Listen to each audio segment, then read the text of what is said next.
Hello, my name is Miguel Duran, and today I will be demonstrating how to take manual blood pressure on a subject. First, instruct your patient to rest at least 5 minutes prior to the evaluation and to have refrained from caffeine and/or nicotine for 30 minutes. Ask that your client please have one of their arms clear of obstruction, such as clothing, because this could affect the reading and/or the examiner's accuracy when taking the blood pressure. Ask your client to please sit in the upright position, feet on the ground, back on the backrest, and arm placed out in the supine position. The blood pressure cuff should fit snug to where it is not too tight or too loose, causing either an abnormally high or low blood pressure, respectively.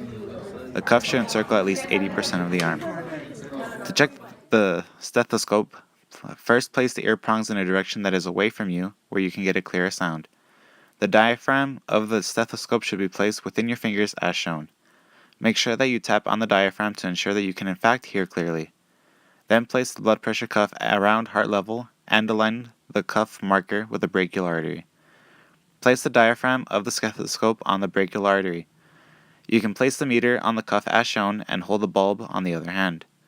Make sure that the bulb is closed so that in fact no air is released and you can begin pumping.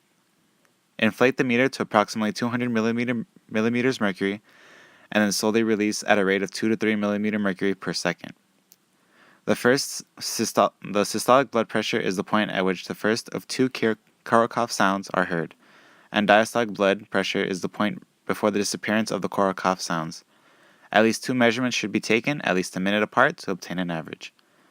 You can then provide the client with their blood pressure readings and where it falls under this table. The values are given as systolic over diastolic. A normal reading is anything less than 120 over 80. Prehypertensive is 120 to 139 over 80 to 89. Stage 1 hypertension is 140 to 159 over 90 to 99. And stage 2 is anything over 160 over 100.